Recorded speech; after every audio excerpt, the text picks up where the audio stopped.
شہر کے پرانے حصے میں ایک خاموش سی گلی تھی، جس کے ایک طرف ایک پرانی سفید مسجد تھی اور دوسری جانب رنگوں میں ڈوبا ہوا قدیم مندر۔ فجر کی اذان اور صبح کے منتر دن کا آغاز ایک ساتھ کرتے۔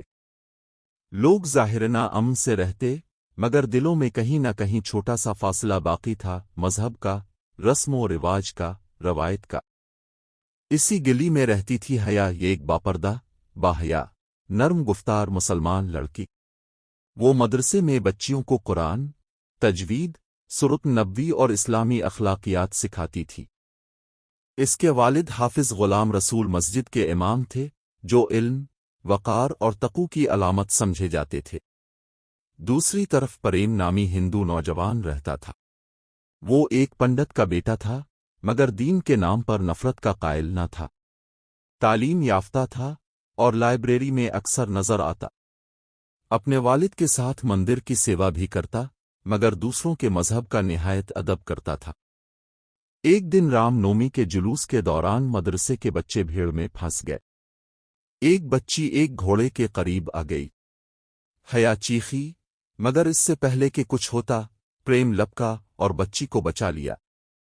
اس لمحے حیا نے پہلی بار اسے دیکھا، ایک ایسا نوجوان جو مذہب سے بڑھ کر انسانیت کو جانتا تھا۔ شکریہ، حیا نے نظریں جھکاتے ہوئے کہا۔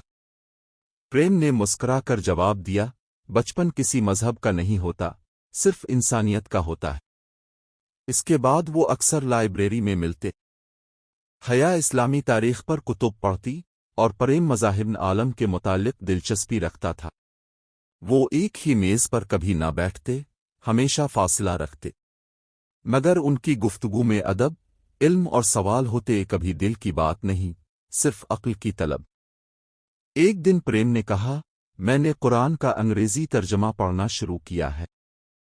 کچھ آیات دل کو بہت چھو گئی ہے، جیسے انسان کو اس کی نیت کے مطابق بدلہ ملتا ہے۔ حیا نے خاموشی سے کہا، قرآن دل والوں کے لیے ہے۔ ایک دن اچانک بارش ہو گئی۔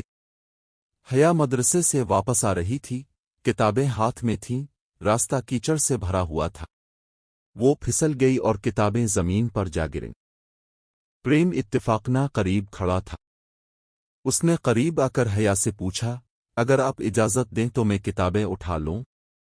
حیا نے سر ہلایا، شرمائی ہوئی۔ پریم نے دور سے کپڑے سے کتابیں اٹھائیں اور دیوار کے سائے میں رکھ دیں۔ وہ پلٹا اور کہا، علم کا احترام سیکھا ہے، اس لیے اسے زمین پر نہیں دیکھ سکتا۔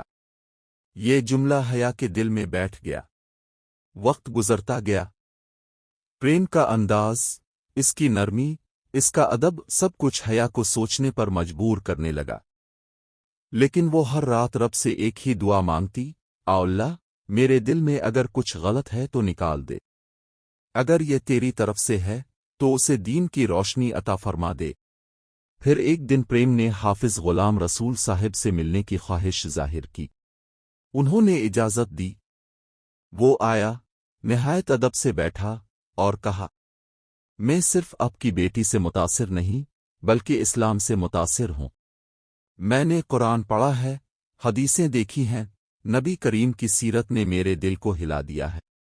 میں اسلام کو صرف محبت کی وجہ سے نہیں، سچ کی تلاش میں قبول کرنا چاہتا ہوں۔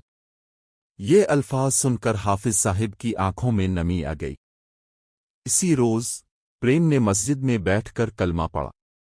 وہ اب ارمان بن چکا تھا، دل ایمان سے روشن ہو چکا تھا۔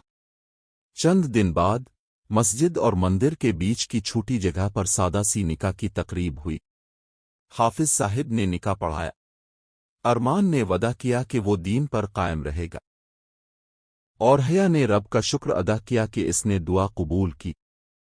اب وہ دونوں ایک ساتھ تھے، لیکن حدود میں، ادب میں اور اللہ کے حکم کے مطابق۔ ان کے نکاح کی گواہ مسجد کی اذان بھی تھی اور مندر کی گھنٹی بھی۔ محبت نہ حرام تھی، نہ بے پردہ، بلکہ ایک روحانی بندھن میں لپٹی ہوئی تھی۔ اور یوں ایک ایسی کہانی مکمل ہوئی جس نے ثابت کیا کہ جب نیت سچی ہو تو مندر کے سائے میں بھی مسجد اپنا نور بکھیر سکتی ہے۔